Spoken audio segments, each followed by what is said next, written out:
WhatsApp guys, welcome back once again. So दोस्तों, आज की कहानी जो एक्सप्लेन करने वाले हैं उसका नाम है 10 क्लोवरफील्ड लेन। ये काफ़ी बेहतरीन कहानी है जिसे देखने के बाद आप कुछ चीज़ें सोचने पे मजबूर हो जाएंगे। तो चलिए कहानी की शुरुआत करते हैं। कहानी शुरू होती है और हम मिशेल नाम की लड़की को दिखाया जाता है जो कि काफ़ी जल्दी में कहीं जा रही है। वो अपना सामान पैक करती है और मिशेल इक्की और कुछ सामान को लेकर कार से निकल जाती है। इसी दौरान उसके पास बेन नाम के आदमी का कॉल आता है जो उसे कहता है कि लड़ाई तो हर किसी में होती है लेकिन तुम्हें घर छोड़कर नहीं जाना चाहिए। वेल, ये सुनकर आपको पता लग गया होगा कि मिशेल ने अपने बॉयफ्रेंड के साथ ब्रेकअप कर लिया है, इसलिए वो कहीं और जा रही है। अब इसके बाद वो अपना रेडियो ऑन करती है जिसमें न्यूज़ में बताया जा रहा था कि शहर के कुछ हिस्सों में लाइट नहीं है और वहाँ पूरा ब्लैकआउट हो चुका है। अथॉरिटीज़ ने इसका रीज़न बताया है वेदर, लेकिन सच्चाई किसी को भी पता नहीं है। अब वो इसके आगे कुछ और सुन पाती तभी कोई चीज़ उसकी कार से टकरा जाती है और जब मिशेल की आंख खुलती है तो वो खुद को एक रूम में पाती है। उसके पैर पे चोट लगी हुई थी, लेकिन गौर करने वाली बात यहाँ पर ये थी कि उसके पैर को किसी ने जंजीरों से बांध रखा था। और इसी बीच वहाँ एक हावर्ड नाम का एजेड आदमी आता है जिसे देख के वो घबरा जाती है। उसे लग रहा था कि वो आदमी उसे मार डालेगा, इसलिए वो उसे पूछती भी है, क्या तुम मुझे मारना चाहते हो? तो हावर्ड कहता है कि नहीं, मैं तुम्हें मारना नहीं बल्कि बचाना चाहता हूँ। अब मिशेल झूठ बोलती है कि मेरा बॉयफ्रेंड बेन बाहर ही है, वो किसी भी समय यहाँ पुलिस लेके आ सकता है, तो मुझे छोड़ दो, मैं बाहर जाकर किसी को भी इस बारे में कुछ नहीं बताऊंगी। पर हावर्ड उसकी बात का कोई भी जवाब नहीं देता और जाते जाते वो उसे एक बैसाखी देता और कहता है कि इसे अपने साथ रखना क्योंकि तुम्हें शायद इसकी ज़रूरत पड़ेगी। अब साथ में वो उसके पैरों में लगी जंजीरों की चाबी भी उसे दे देता है और वहाँ से चला जाता है। अब मिशेल को कुछ समझ नहीं आ रहा था कि असल में ये सब क्या हो रहा है, इसलिए वो फैसला करती है कि वो उस आदमी को मार कर यहाँ से भाग जाएगी। इसलिए जैसे ही अगली बार वो रूम में आता है, माइकल उस पर हमला कर देती है, पर हावर्ड जैसे तैसे करके खुद को बचा लेता है और उसको एक नींद का इंजेक्शन लगाता है। अब जब मिशेल की आंख खुलती है तो वो हावर्ड को अपने सामने बैठा पाती है। दरअसल वो उसके लिए खाना लेके आया था। अब मिशेल उससे कहती है कि मुझे बाहर जाने दो प्लीज़।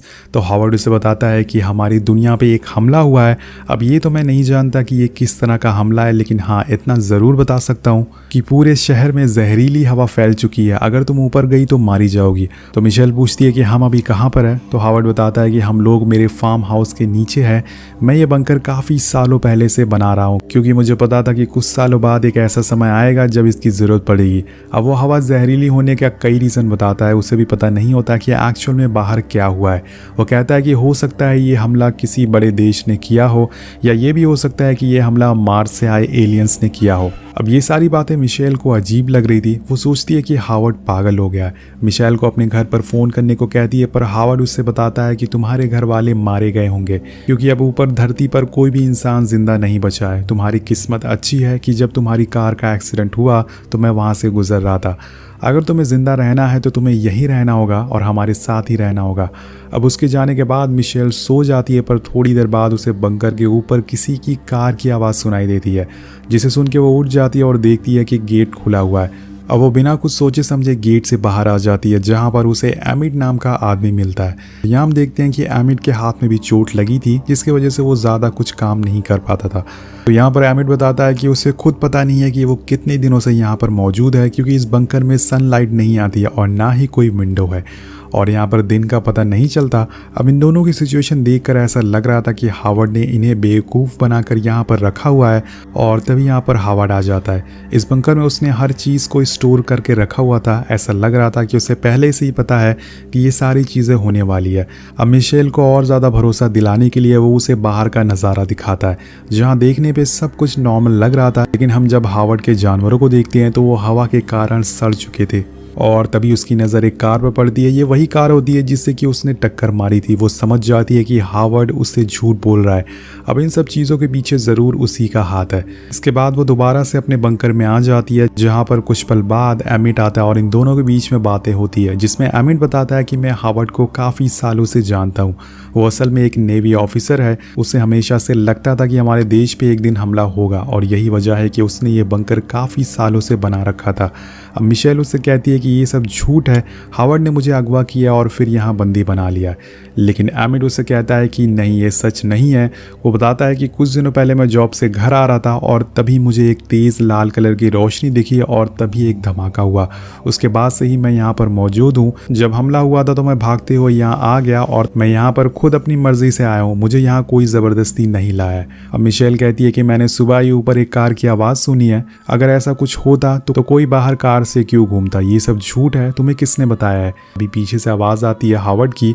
वो कहता है कि मैंने। सीन कट होता और हम तीनों को डिनर करते हुए देखते हैं। मिशेल को हावर्ड के पास काफ़ी सारी कीज़ दिखती हैं जो कि यहाँ से बाहर जाने का रास्ता थी। अब वो एमिड को बार बार जानबूझकर टच करती है और ये देखकर हावर्ड उस पर काफ़ी गुस्सा होता है क्योंकि उसे पसंद नहीं है कि यहाँ किसी को कोई भी टच करे। और इसी मौके का फ़ायदा उठाकर वो उसे बाहर की चाबियाँ चुरा लेती है, जिसके बाद वो काफ़ी नॉर्मल बिहेव करने लगती है। लेकिन हावर्ड काफ़ी चालाक होता है, उसे पता चल जाता है कि किसी ने उसकी चाबियाँ चुरा ली है। तभी माइकल उसके सर पे एक बॉटल मारती है और वहाँ से बाहर भागने लगती है। वो गेट तक पहुँच जाती है और उसे एक कार की लाइट दिखती है, लेकिन जैसे ही वो गेट खोलने वाली थी तभी उसे गेट के बाहर एक लेडी दिखती है जिसका फेस बुरी तरह से जला हुआ था। वो मिशेल से भीख मांग रही थी कि प्लीज़ मुझे अंदर आने दो, प्लीज़ मेरी मदद करो। लेकिन वहीं दूसरी तरफ हावर्ड उसे रिक्वेस्ट कर रहा था कि गेट मत खोलना, नहीं तो हम सभी इन्फेक्टेड हो जाएंगे और सभी मारे जाएंगे। अब मिशेल गेट नहीं खोल रही थी तो वो लेडी गेट से अपना सर पीट पीट कर वहीं मर जाती है। और ये सारी चीज़ें देखकर मिशेल को समझ आ जाता है कि जो भी हावर्ड कह रहा था वो सब सच है। बाहर की हवा सच में जीने लायक नहीं है। लेकिन ऐसा हुआ कैसे? क्या सच में एलियंस ने हमारी धरती पर अटैक कर दिया है या फिर किसी दूसरे देश ने हमला किया है? और आगे हम देखते हैं कि मिशेल अपने कमरे में होती है और उसके पास हावर्ड आता है और उससे अपनी बेटी के कपड़े देता है और बोलता है कि इसे पहन लो क्योंकि तुम गेट के उस पार गई थी और ऐसा हो सकता है कि बंकर की हवा तुम्हारे कपड़ों पर लग गई हो। अब थोड़ी देर बाद मिशेल उसे उसकी बेटी के बारे में पूछती है और यहाँ कहानी का पहला प्लॉट खुलता है। हावर्ड उसे अपनी बेटी की फ़ोटो दिखाता और बताता है कि जिस दिन तुम्हारी कार का एक्सीडेंट हुआ था उस दिन मैं अपनी बेटी को बचाने जा रहा था क्योंकि मुझे हमले का पता पहले से चल चुका था। लेकिन इसी बीच रास्ते में मेरी कार तुमसे टकरा गई, जिसके बाद मुझे तुम्हारी जान बचाकर यहाँ लाना पड़ा और इस समय मेरी बेटी शिकागो में है जहाँ पे कुछ लोग हैं जो कि अभी भी जिंदा हैं। उसकी माँ ने उसे मेरे खिलाफ कर दिया क्योंकि मैं उन लोगों के पास नहीं जा पाया। अब ये सुनने के बाद मिशेल को पूरा यकीन हो जाता है कि हावर्ड ने उसे जो भी बताया वो सब सच है और हावर्ड एक अच्छा इंसान है। अब कहानी आगे बढ़ती है और धीरे धीरे मिशेल उन लोगों के साथ उस बंकर में काफ़ी अच्छा समय बिताने लगती है। वो लोग खुशी खुशी रहने लगते हैं क्योंकि अब यही उनकी दुनिया बन चुकी थी। लेकिन एक दिन उनके बंकर के ऊपर से कोई प्लेन गुजरता है जिसे सुन के मिशेल और एमिड घबरा जाते हैं। तो हावर्ड आके उन्हें बताता है कि शायद ये किसी देश की सेना का हेलीकॉप्टर हो या फिर कोई एलियन स्पेसशिप हो सकता है। और जब ये प्लेन यहाँ से गुजरता है तो इनका बंकर पूरी तरह से हिलने लग जाता है जिसकी वजह से इनका एयर वेंटिलेशन सिस्टम खराब हो जाता है और अगर ये ठीक नहीं हुआ तो बाहर की जहरीली हवा अंदर आ जाएगी। अब इसे ठीक करने के लिए अब किसी को मैकेनिकल रूम तक जाना होगा, पर वहां तक जाने का रास्ता वेंटिलेशन बॉक्स से होकर गुजरता है जिसके अंदर सिर्फ मिशेल ही जा सकती है क्योंकि वो बहुत ही पतली है। उसे अंदर भेजते हैं और थोड़ी देर बाद वो मैकेनिकल रूम तक पहुंच जाती है जहां वो वेंटिलेशन को दोबारा से ऑन कर देती है जिससे कि वो चलने लगता है। लेकिन इसी दौरान उसकी नज़र एक विंडो पर पड़ती है जहां पर एक तेज रोशनी आ रही थी। वो सीढ़ी से ऊपर जाती है तो उसे बाहर का खुला आसमान दिखता है। अब वो बाहर जाने की सोचती है लेकिन वो गेट लॉक होता है, पर यहाँ पर उसे कुछ अजीब दिखता है। वो ग्लास पे देखती है कि किसी ने हेल्प लिखा हुआ है और साथ साथ में उसमें कुछ खून की बूंदें भी लगी होती है, जिसे देखने के बाद वो नीचे आती है और वहाँ पर उसे एक इयररिंग मिलती है। मिशेल इसे पहचान जाती है कि आखिर ये किसकी है। अब वो उसे लेके ऊपर एमिड के पास जाती है और बताती है कि मुझे ये इयररिंग ऊपर मिली है, ये असल में हावर्ड की बेटी की है। और वो उसे उसकी फोटो भी दिखा दी और कहती है कि देखो इसने वही इयररिंग पहनी है, यानी कि हावर्ड ने अपनी बेटी को ऊपर कैद करके रखा हुआ था और मुझे वहाँ ग्लास पे हेल्प भी लिखा हुआ मिला। ये ज़रूर उसकी बेटी ने लिखा होगा। और इसके बाद एक और सस्पेंस खुलता है दोस्तों। यहाँ पर एमिड कहता है कि इस फोटो में जो लड़की है वो हावर्ड की बेटी नहीं, ये तो मेरी बहन के साथ उसके हाई स्कूल में पढ़ने वाली एक लड़की है। और 2 साल पहले अचानक से हमें एक दिन खबर मिलती है कि ये लड़की कहीं गायब हो गई है और आज तक इसका कोई भी पता नहीं चला है। अब मिशेल समझ जाती है कि हावर्ड ने उसे जो भी कहा है वो सब झूठ है। और इसी बीच मिशेल के हाथ में जो बुक होती है उसमें से एक फ़ोटो नीचे गिरती है जिसमें हावर्ड और उसके साथ एक लड़की थी जिसने वही वही कपड़े पहने हुए थे जो कि इस समय मिशेल ने पहना है। और ये देखकर ये दोनों समझ जाते हैं कि असल में ये हावर्ड की बेटी है और जिस लड़की की फ़ोटो उसने मिशेल को दिखाई थी वो लड़की जो 2 साल पहले गायब हो गई थी, जिसे हावर्ड ने यहाँ कैद करके रखा हुआ था। अब हावर्ड ने बंकर इसलिए बनाया था ताकि वो लड़कियों को यहाँ ला सके और मार सके। मिशेल और एमिट समझ जाते हैं कि उन्हें यहाँ से निकलना होगा वरना हावर्ड उन्हें भी मार डालेगा। अब उन्हें जल्दी से बाहर निकलना होगा, लेकिन बाहर तो जहरीली हवा है, इसलिए मिशेल उसके पास एक मैगजीन लेके आती है कि इसमें एक मास्क बनाने का तरीका बताया गया है जिसकी मदद से हम बाहर जा सकते हैं और बिना इन्फेक्टेड हुए। लेकिन वो कहती है कि उसके लिए हमें बाथरूम के पर्दे चाहिए होंगे क्योंकि वो वाटर प्रूफ है, जिसके लिए एमिट हावर्ड के पास जाता है और उससे बताता है जब मिशेल ऊपर मैकेनिकल रूम में गई थी तो उसके आने के बाद उसने वॉशरूम यूज किया था और मुझे ऐसा लग रहा है कि उसकी वजह से वॉशरूम में वायरस फैल गया होगा। अब ये सुन के हावर्ड फौरन अगले दिन ही वॉशरूम के पर्दे को हटा देता है, वो उन पर्दों को डस्टबिन में डाल देता है और मिशेल उसे वहां से निकाल लेती है और उससे मास्क और एक सूट बनाना चालू कर देती है क्योंकि प्रोफेशनली वो एक डिज़ाइनर होती है और इसके लिए ये सब बनाना काफ़ी आसान होता है। अब वो मास्क बना रही होती है कि तभी वहाँ पर हावर्ड आ जाता है, जिसे देख के वो मास्क को छुपा देती है। हावर्ड उसके पास आके कहता है कि मुझे तुम्हारी मदद चाहिए और वो उसे और एमिट को लेके एक स्टोर रूम के पास जाता है और एक कैन बाहर निकालने को कहता है। इस कैन में एक केमिकल होता है जो किसी भी चीज़ को पिघला सकता है, चाहे वो इंसान की बॉडी क्यों ना हो। और एमिट बोलता है कि तुम हमें ये सारी चीज़ें क्यों बता रहे हो, हम ये सब जान के क्या करेंगे। तभी हावर्ड एक कैंची और ब्लेड दिखाता और ये वही कैंची होती है जिससे वो लोग ड्रेस बना रहे थे, वो मास्क बना रहे थे। मिशेल ये देख के घबरा जाती है और हावर्ड पूछता है कि बताओ तुम लोग क्या बना रहे हो। तो एमिट कहता है कि इसमें मिशेल की कोई भी गलती नहीं है, दरअसल मैं तुम्हारी बंदूक लेने की सोच रहा था क्योंकि मैं भी एक हथियार बनाने की सोच रहा हूँ। अब ये सुनकर हावर्ड बंदूक से उसकी खोपड़ी उड़ा देता है और वो उसे भी केमिकल में गला देगा। अब ये देख के मिशेल पूरी तरह से सहम जाती है, उसे इस बात का ज़रा भी अंदाज़ा नहीं था कि ऐसा भी कुछ हो सकता है। ये सब देखने के बाद वो अपना सूट बनाने का काम और भी तेज़ कर देती है, पर एक दिन उसके रूम में हावर्ड आने लगता है और वो फ़ौरन उसे छुपा देती है।